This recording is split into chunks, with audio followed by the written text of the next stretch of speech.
Sejam bem-vindos, queridos irmãos. Mais uma vez nos encontramos aqui, nesse momento de reflexão, refletindo à luz da doutrina espírita, refletindo o convite de Jesus. E hoje nós temos um assunto muito interessante, que eu gosto demais. Aliás, é uma das coisas que eu mais gosto de falar, que é refletir sobre parábolas de Jesus. Mas antes, como em todos os nossos momentos, nossos encontros aqui na casa, eu vou convidá-los a uma prece, a boa energia a nos envolver nesse momento. Aqueles que puderem, que possam cerrar os seus olhos, desacelerar um pouquinho, respirar profundamente e me acompanhar nesse momento.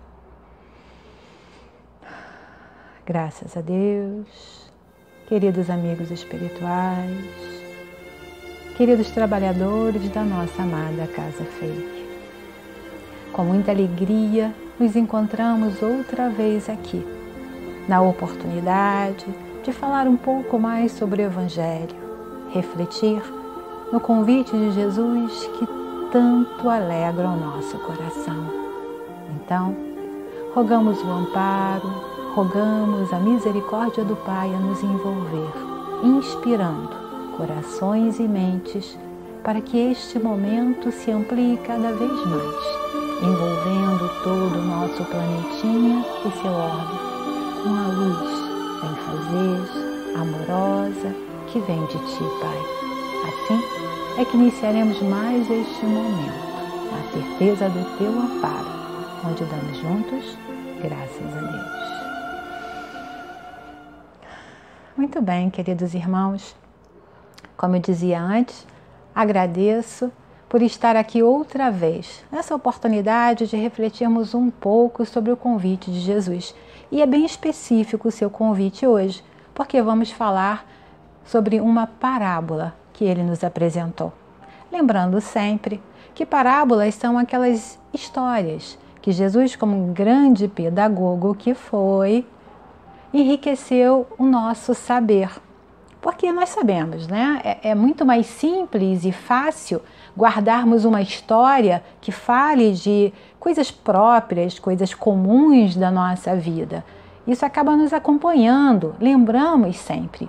E foi isso que Jesus usou através das suas parábolas. Ele contou histórias se utilizando de elementos naturais, extremamente conhecidos das pessoas daquela época, daqueles que o ouviam, mas foi além.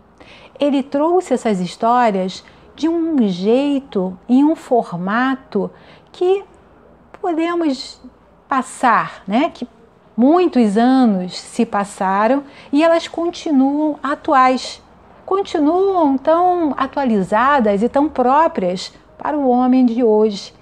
2000 anos se passaram e podemos olhar para essas histórias como um convite amoroso de Jesus a educar o espírito, a educar cada um de nós.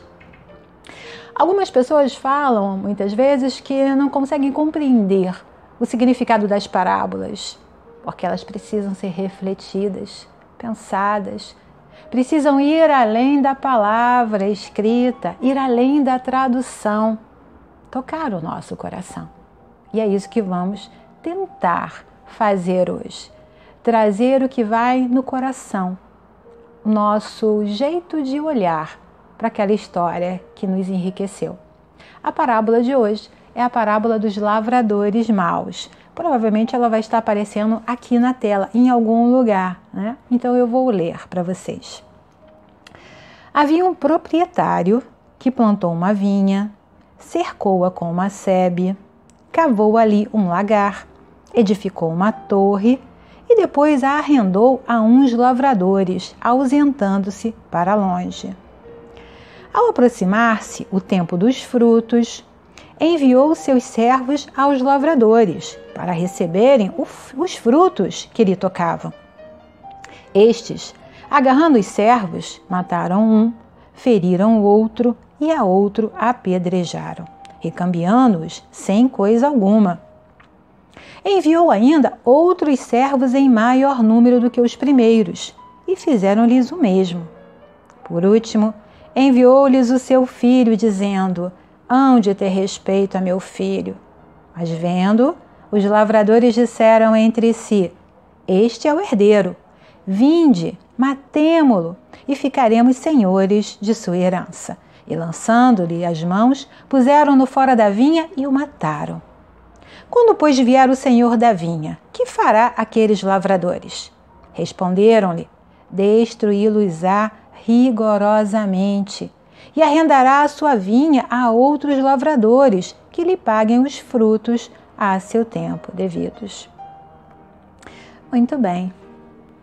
Essa parábola está lá em Mateus e ela traz realmente várias reflexões para a gente.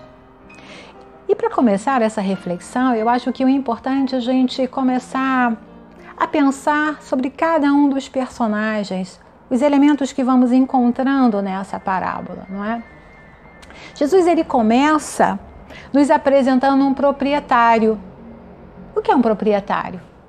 Alguém que tem a propriedade, óbvio. Aquele que é o dono, aquele que detém o objeto. E esse proprietário, ele plantou uma vinha.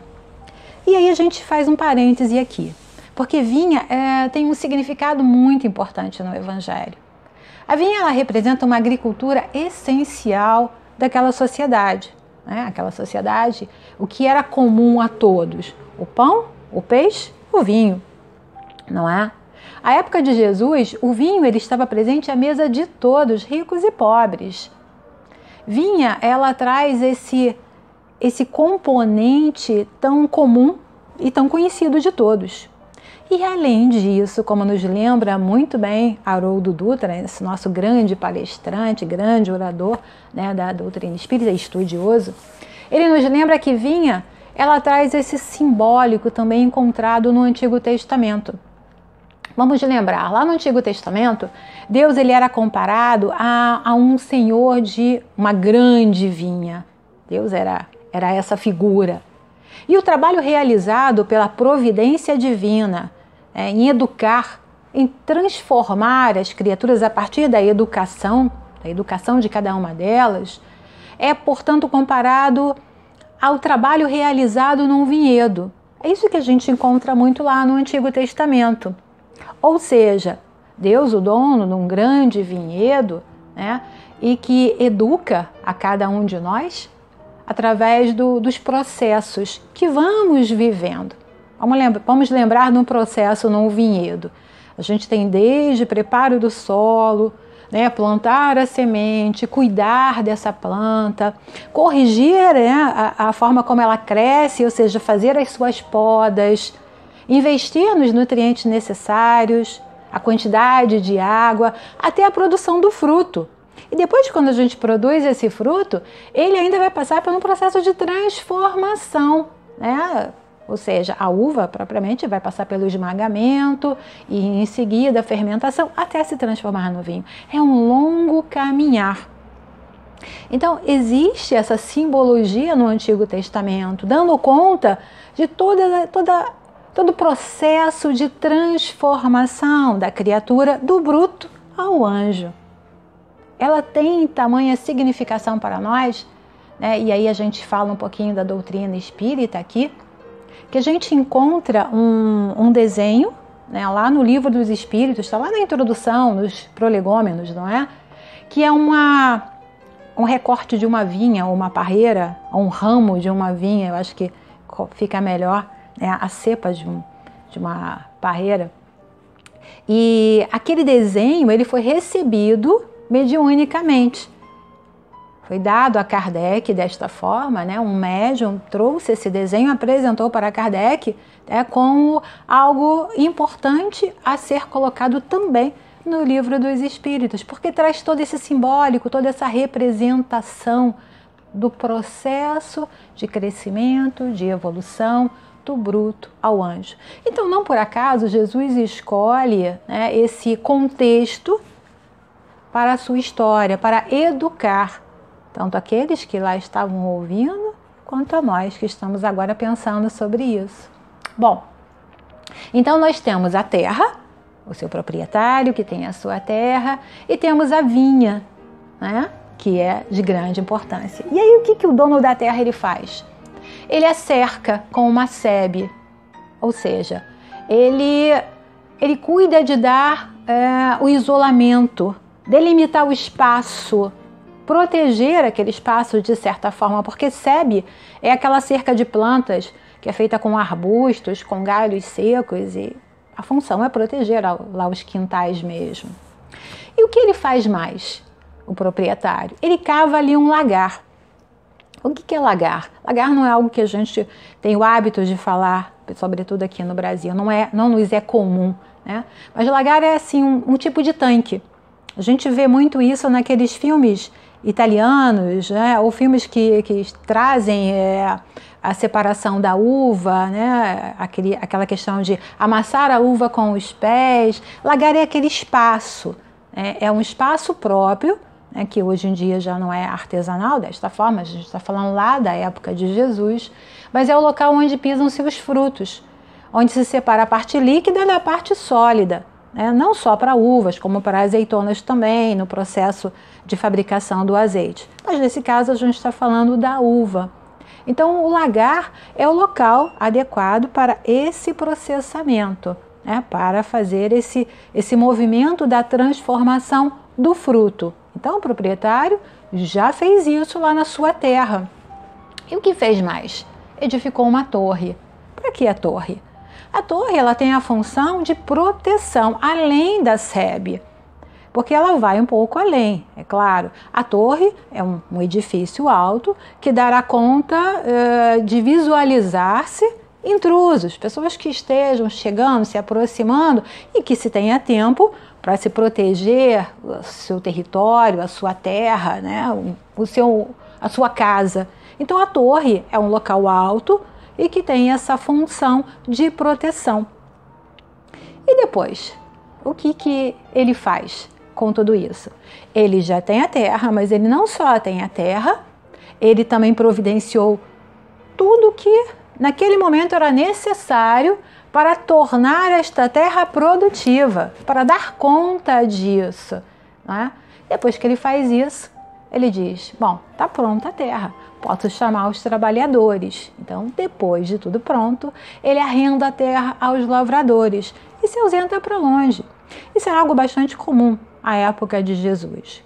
O grande proprietário tinha muitas terras, para torná-las todas produtivas, ele arrendava essa terra e firmava um acordo, um contrato com os trabalhadores, com os lavradores. Esse contrato dizia que parte da produção, né, iria para ele, parte ficaria para os lavradores como o próprio salário. Então ele não pagava salário porque eles não eram funcionários, era uma espécie de sócios dele. E para que isso funcionasse, ele precisava entregar, né, aquela terra, aquela propriedade toda pronta. É nesse aspecto, nesse ponto, que eu digo que eu chamo a atenção para a sutileza de Jesus. Nessa pequena história tão cotidiana, tão comum àquelas pessoas. Ao mesmo tempo, uma história tão atual. Não é? Arrendar, nesse caso, significa fechar um acordo. Um acordo, um contrato. E o combinado nunca é errado. É a regra. Regra é a moral. Moral é a conduta que será seguida a partir do contrato estabelecido. Então firmou-se ali um contrato, firmou-se ali uma regra, uma moral. E no momento de aceitar as cláusulas do contrato ou não, é aquele. Aquele é o momento de dizer isso funciona, isso não funciona. Não é assim? Não é depois. Aquele é o momento. Aquela é a hora. Ah, mas eu não pensei direito sobre isso, eu não estava atento, mas o contrato estava ali. O que era exigido, o que foi pedido, o que estava acordado. Quantas vezes nós não vemos casos semelhantes a esses? Um trabalhador desesperado por trabalho, aceita qualquer coisa, eu preciso trabalhar, eu quero trabalhar. O trabalhador que vive reclamando, não lhe dão oportunidades, não consegue fazer nada e finalmente ele consegue um trabalho. Pouco tempo depois de conseguir aquele trabalho, começam as queixas, não é assim? Estou trabalhando muito, o salário é pouco, não sou valorizado. Ah, se alguém tivesse me avisado, eu nem teria começado. Mas como assim? É claro que todos têm direito de repensar o seu caminho ao longo do processo. Mas eu fico aqui refletindo nessa fala de Jesus, não é? De que me adianta a reclamação sem uma atitude de mudança? Sem buscar uma melhora? Não contrariar o contrato que foi firmado? Esse está firmado, mas talvez negociar novas cláusulas. Talvez fazer valer um novo movimento ali, não sei. Mas reclamar. Trazer a minha reclamação para o ambiente. Quantas vezes vemos isso naquela hora do cafezinho, que os funcionários estão todos ali reunidos e aquela reclamação acontece? Ah, eu que trabalho. Né? Se o patrão tem lucro é porque eu trabalho, sim. Mas você tem trabalho porque o patrão cuidou de todas as necessidades necessárias para que o trabalho também acontecesse. Eu sei que, eu entendo que há um processo não tão justo nas relações entre patrões e empregados em alguns lugares. Eu até digo para vocês que vejo com muita alegria surgirem empresas que têm uma nova filosofia, onde essas relações são mais claras, essas relações são mais bem negociadas e que alegram a ambos, no sistema que costumamos chamar de ganha-ganha, né? Porque não precisa que o patrão ganhe e o empregado perca, é importante que todos ganhem. Tanto aquele que obra, que está lá na base do trabalho, quanto aquele que promove o trabalho, promove as condições para que o trabalho aconteça. Mas isso é futuro, é claro. Voltando aqui à nossa parábola, nós temos lá o próximo item. Ao aproximar-se o tempo dos frutos, não é? Enviou seus servos aos lavradores para receberem os frutos que lhe tocavam. Bom, eles receberam o lugar, eles trabalharam o lugar, eles fizeram com que a produção acontecesse. E quando chega o momento de dar conta, de cumprir as cláusulas estabelecidas no contrato de arrendamento, qual foi a atitude desses trabalhadores da parábola? Essa foi a pergunta. E o que eles fizeram? Agarraram os servos, mataram, feriram, apedrejaram e mandaram de volta sem coisa alguma. Diz, aqui não. Eu que trabalhei, eu que produzi, né? Eu não vou pagar nada. Não quero pagar e vai embora. Essa foi a atitude daqueles trabalhadores. Naquele momento, eu penso que os trabalhadores saíram da condição de arrendatários para a condição de proprietário. Naquele momento, eles estavam dizendo, a vinha é minha. Afinal, se existe uma vinha, se existe um fruto dessa vinha, é resultado do meu trabalho. Então, é meu. Ter. É o ter que está aí nesse momento. E é isso que muitas vezes vemos no mundo corporativo. Se a empresa existe, se ela é lucrativa, se os donos são ricos, é porque eu estou aqui trabalhando de sol a sol para encher o bolso deles. Às vezes nós ouvimos essas expressões, e sim, muitas vezes são verdadeiras, é claro, são bem verdadeiras. Eu já falei sobre a relação patronal, a relação entre empregados e patrões, que nem sempre é tão... Não é como nós gostaríamos que fosse nesse mundo perfeito. Mas existia um contrato. As cláusulas estavam estabelecidas. Eu já sabia o que me aguardava, na maioria das vezes. E se não estou satisfeita, eu faço o quê? Eu não entrego o produto pelo qual eu sou pago, fui contratado. Eu não cumpro com o contrato, não cumpro com o pacto. Eu não estou praticando a moral, ou seja, a conduta. Não é isso? Como é que funciona essa situação? Como é que eu estou nesse movimento da vida? o que eu faria se fosse um daqueles lavradores. Voltemos então à interpretação dessa parábola, né? À luz da doutrina espírita, que é isso que a gente está fazendo aqui. Podemos dizer que Jesus nos chama a atenção para a escolha que fazemos frente à oportunidade que se apresenta. Eu acho que é isso que fica quando eu leio essa parábola. Ela me convida a repensar causa e efeito, escolhas, consequências. Posso tudo, livre-arbítrio, eu posso tudo, mas nem tudo eu devo. Então o que eu escolho? O que eu escolho realizar? O que eu escolho fazer? E aí Jesus, ele segue dizendo, não, a partir desse momento eu mandei os primeiros servos para cobrar, mas deve ter tido algum equívoco, eles não entenderam corretamente, talvez estivessem num dia ruim, não é? Então vou tentar de novo. E eu envio outros servos, em maior número, porque eles foram pouquinhos, né? Vou enviar um pouquinho a mais, quem sabe assim eles entendem a mensagem e cumprem, né? Os chamo a razão e eles vão cumprir aquilo que está acordado. E aí o que eles fizeram? Os lavradores, a mesma coisa. Manda de volta depois de cometer muitas agressões a esses servos.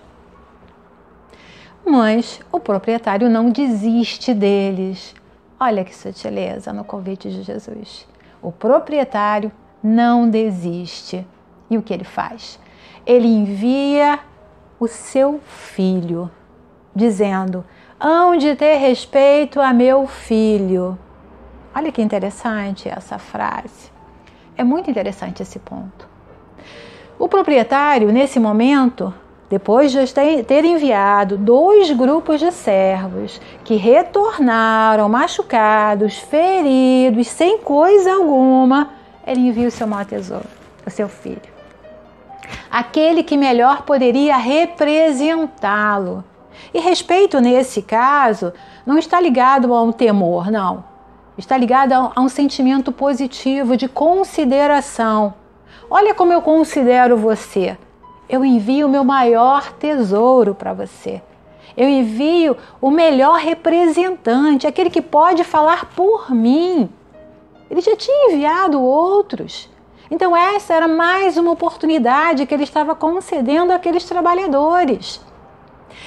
Vejam, se o desejo daquele proprietário, né? E a gente aqui está falando sobre a questão do respeito da frase, né? Que está no versículo. Se ele quisesse que aqueles lavradores temessem o proprietário, então eu mando o meu filho para que eles temam ele, o respeito trazendo a significação do temor. Ele enviaria um exército. Ele não enviaria o filho dele, enviaria um exército. Porque ele já tinha enviado outros. Ele já tinha vivido essa experiência da irritação desses lavradores, do não contentamento deles. Mas ele não envia um exército para que fosse respeitado no sentido do temor. Ele envia o próprio filho. E esse é um movimento de respeito muito grande. Respeito àqueles lavradores, onde o convite estava, eu os respeito. Respeitem-me também. Repensem essa caminhada. Repensem essa atitude, porque eu os respeito. Mas ouçam aquilo que eu tenho para dizer a vocês. E o que aqueles lavradores, na verdade, na realidade, pensaram sobre isso? É muito interessante porque nesse item, Jesus está nos apresentando exatamente algo que acontece na comunicação. O que eu falo não necessariamente é o que o outro entende. Não é assim? Porque cada um vai entender a mensagem conforme os seus contextos, conforme o seu conteúdo, aquilo que tem. Então o proprietário, ele envia o seu filho, como prova de respeito, entendendo que a partir daquele momento eles cumpririam o contrato firmado anteriormente. Mas e o que os lavradores pensaram? Mas vendo, os lavradores disseram entre si: este é o herdeiro, vinde, matemo-lo e ficaremos senhores de sua herança. Aqui Jesus nos apresenta o outro olhar. É como o outro vê muitas vezes a mensagem a partir do seu conteúdo. Esse foi o olhar do trabalhador, que ao contrário do proprietário, não percebe o cuidado, o valor que envolve aquele ato. E ao invés de sentir esse respeito, o respeito devido ao filho, o respeito devido ao proprietário, a imperfeição que o caracteriza desde o começo, a imperfeição que caracteriza o lavrador ou os lavradores desde o começo, a ganância, o ter, se amplia na oportunidade que imaginam como real, oportunidade que imaginam como possível. E pensam, naquele momento, em tomar definitivamente a propriedade, torná-la sua. É viver o ter. E lançando-lhe as mãos, puseram-no fora da vinha e o mataram. Isso eles fizeram com o filho do proprietário. E aí Jesus lança a pergunta, não é? Quando, pois, vier o Senhor da vinha, que fará aqueles lavradores? Lavradores que não pensaram nas consequências, lavradores que somente agiram. Quantas vezes nós agimos assim? E refletidamente, sem pesar consequências, porque sempre há consequências. Nos tempos atuais são tantos os exemplos, na verdade. Governador do estado que decreta ações para isolamento social, ao mesmo tempo que dá uma festa em sua casa. Representantes eleitos democraticamente, representantes do povo, que trabalhariam pelo e para o povo, superfaturando itens essenciais para a saúde em tempos de pandemia. Medicamentos, equipamentos, entre tantas coisas. Consequências. Será que pensaram nisso? Ou simplesmente agiram? Agiram. A oportunidade faz o ladrão? Não, eu não concordo com isso de forma alguma. A oportunidade só faz com que aquilo que já existia de imperfeito aflorasse. Apenas isso. Aquilo que já existia acabou tornando-se uma realidade. Deixou de estar oculto e apareceu. E foi isso que aconteceu. Os lavradores trouxeram à tona a sua ganância, o seu ter, como nós vemos nas ações irrefletidas ao nosso redor. Criaturas que simplesmente agem sem pesar, sem pensar, sem olhar para o futuro. E por isso que Jesus encerra essa parábola com a resposta daqueles que o estavam ouvindo. Isso também é um momento bem interessante dessa nossa história, porque Jesus lança a pergunta para aqueles que o ouviam. Não por acaso ele faz isso. Por quê? Porque ele pergunta à sua assembleia ou à sua assistência, né? Porque ele faz essa pergunta para eles, a pergunta de se vier o Senhor, o que vai fazer aqueles lavradores? Ele faz isso porque ele entende que nós temos a resposta no nosso íntimo. Questão 621 do Livro dos Espíritos. Onde está escrita a lei de Deus? Na consciência. Nós temos as respostas, sim, na nossa consciência. De muitas histórias, de muitas experiências. A sementinha está lá, dentro de nós. E o que a Assembleia respondeu?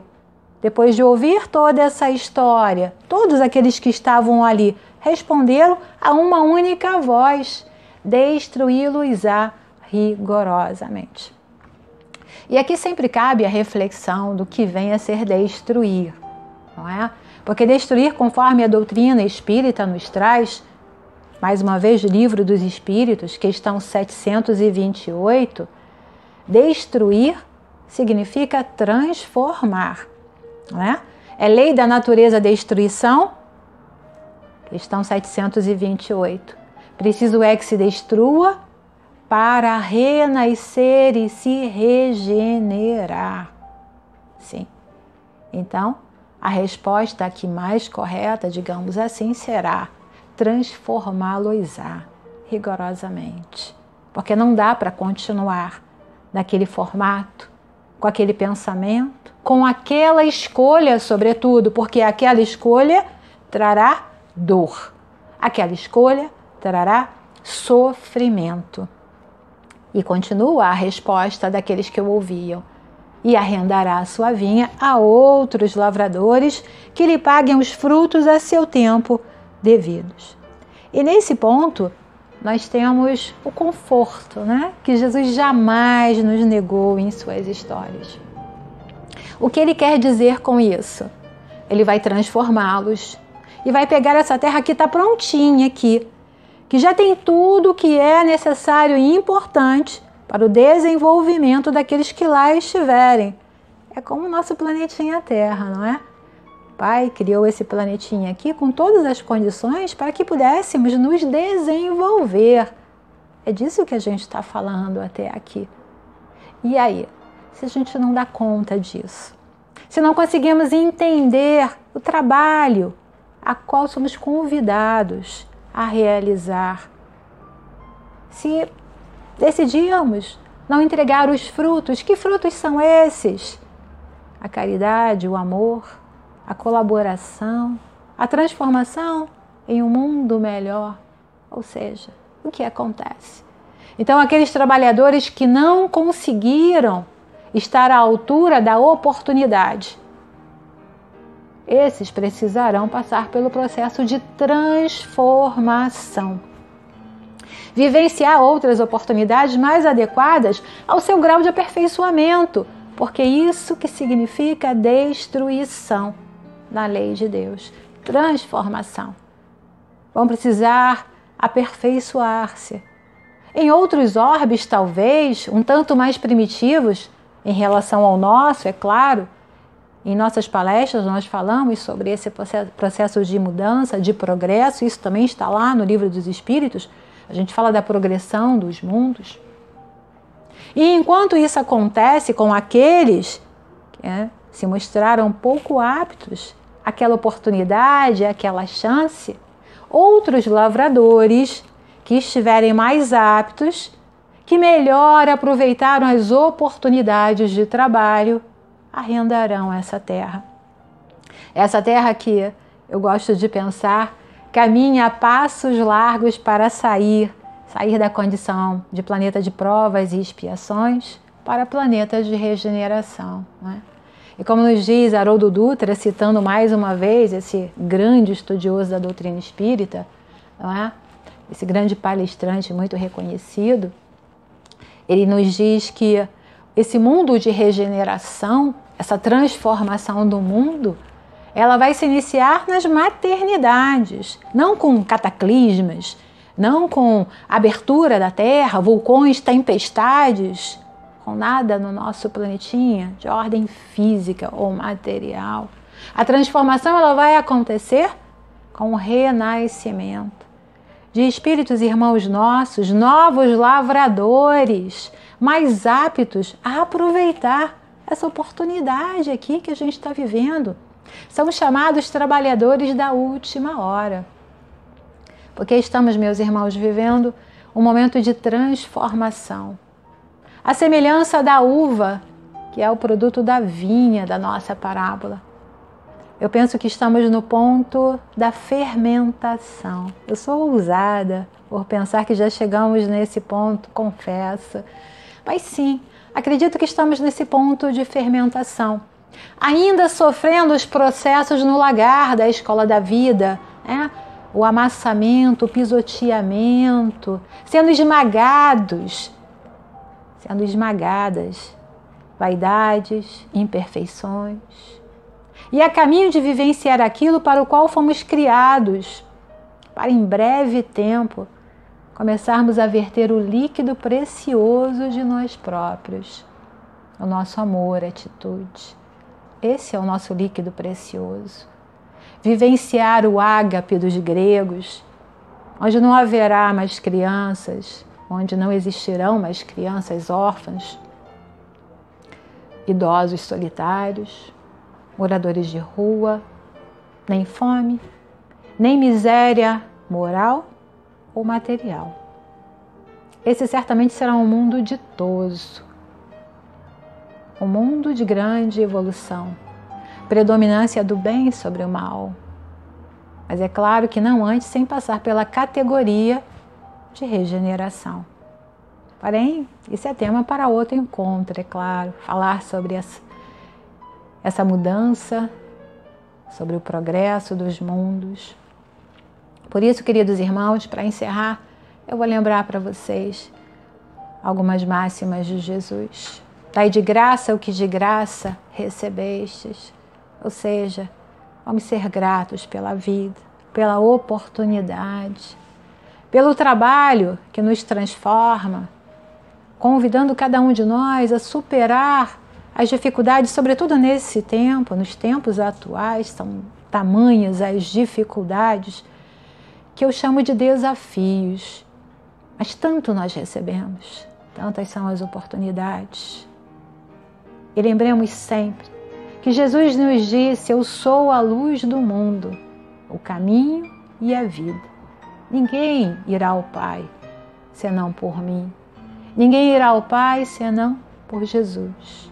No exercício do seu convite, no exercício das suas sábias e belas palavras, como na parábola que falamos hoje. Que sejamos lavradores atentos, que as nossas escolhas sejam as escolhas da conduta moralizada, ética, que possamos trabalhar não para o eu, mas para o nosso, para que o produto da nossa vinha, o nosso esforço, o nosso trabalho, possa envolver cada vez mais e mais irmãos nossos de caminhada. Pois a nossa alegria será a alegria de todos. Quando não houver dor, sofrimento, não haverá tristeza. Esse é o amor ágape. Eu sei que há muito para refletir ainda, há muitas coisas que poderíamos estar falando sobre essa nossa parábola, mas o nosso tempo se encerra aqui. E mais uma vez eu vou convidá-los para uma prece, para fecharmos esse momento agradecendo a Jesus e ao Pai por suas bênçãos nesse encontro também.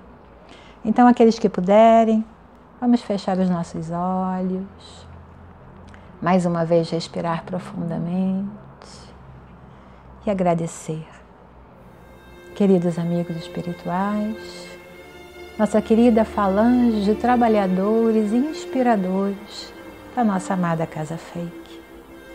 Felizes, por certo, estamos. Por nesse momento, temos a oportunidade de nos religarmos às falanges do bem, do amor e da caridade.